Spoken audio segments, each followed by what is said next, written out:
quais são as situações que exigem o procedimento de apuração de haver. E eu tenho que a primeira situação que exige são as dissoluções ou a dissolução de sociedade. O que é a dissolução de sociedade? Aquele movimento no qual, onde eu tenho a dissolução parcial da sociedade por causa-morte, eu tenho a dissolução parcial da sociedade por direito de retirada, a dissolução parcial por exclusão de um dos sócios. Toda vez que uma sociedade ela se dissolve parcialmente, ela não deixa de existir, ela apenas tem o seu quadro societário alterado em função de algum desses eventos, de um ou mais desses eventos aí, e a empresa ou a sociedade ela continuará existindo apesar dessa movimentação de natureza societária ela ter ocorrido. Isso é o que nós conhecemos por dissolução parcial. Já uma dissolução total aí de uma entidade, de uma sociedade, vai fazer com que na maioria dos seus casos, ela não tem uma continuidade, ou seja, todo o quadro, toda a composição de natureza societária ela vai se submeter a uma alteração, onde essa alteração, por ser total, pode fazer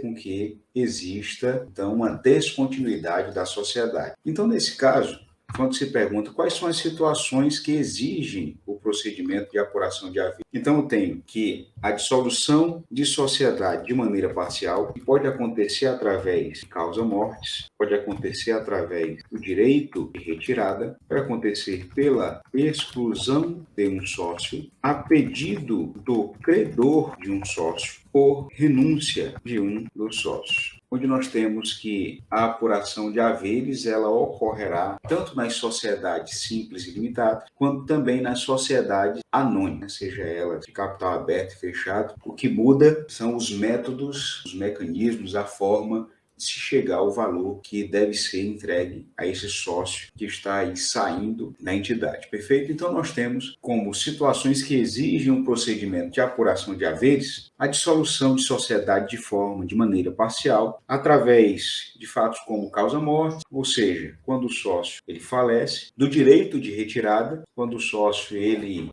quando a sociedade estabelece em seu contrato social ou em seu estatuto que o determinado sócio ele tem uma preferência, um direito de através de uma determinada situação ou tempo, ele pode pleitear a sua retirada da sociedade, então através desse pleito, dessa solicitação de retirada após o procedimento de comunicação, ele sairá então da entidade e levará consigo a parte que lhe compete. Então, para chegar até essa parte que compete ao sócio, é feito esse procedimento de apuração de haveres. Quando um sócio ele põe em risco a continuação das atividades da empresa ou quando ele dá algum motivo também estabelecido em contrato social para ser excluído, por essa ocasião da sua exclusão, ele também vai receber a parte que lhe compete, ou seja, existe um procedimento de apuração de haveres quando o sócio é excluído. Quando nós temos uma determinada demanda de natureza judicial, onde alguém que o sócio deve, ou seja, um credor do sócio, ele vai pleitear, assim, a penhora das cotas daquele sócio. Ao penhorar as cotas daquele sócio, também é necessário que se faça aí um levantamento para saber se o valor cota que aquele sócio ele dispõe é suficiente ou é insuficiente, ou quanto é o valor dessas cotas para fim de penhora, considerando que esse procedimento de cobrança ele se deu a pedido de um determinado credor. Então, em função disso, nós também teremos um outro motivo para realizar o procedimento de apuração de haveres. E aí nós temos o último,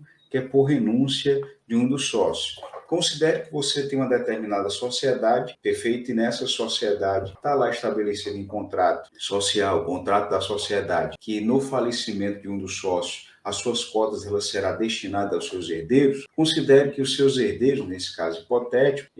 o herdeiro dessa pessoa que faleceu, abriu mão, está renunciando o seu direito, estabelecido contratualmente, até no âmbito do direito privado, de receber essas cotas dentro da condição de herança. Em função dessa renúncia, por não ter mais interesse em continuar a entidade, ele vai precisar receber, apesar de renunciar à continuidade na participação daquele determinado negócio, o valor que corresponde a essas cotas, ele deve ser recebido por essa pessoa. Então, nós vamos ter mais uma das situações onde o procedimento de apuração de haveres será necessário.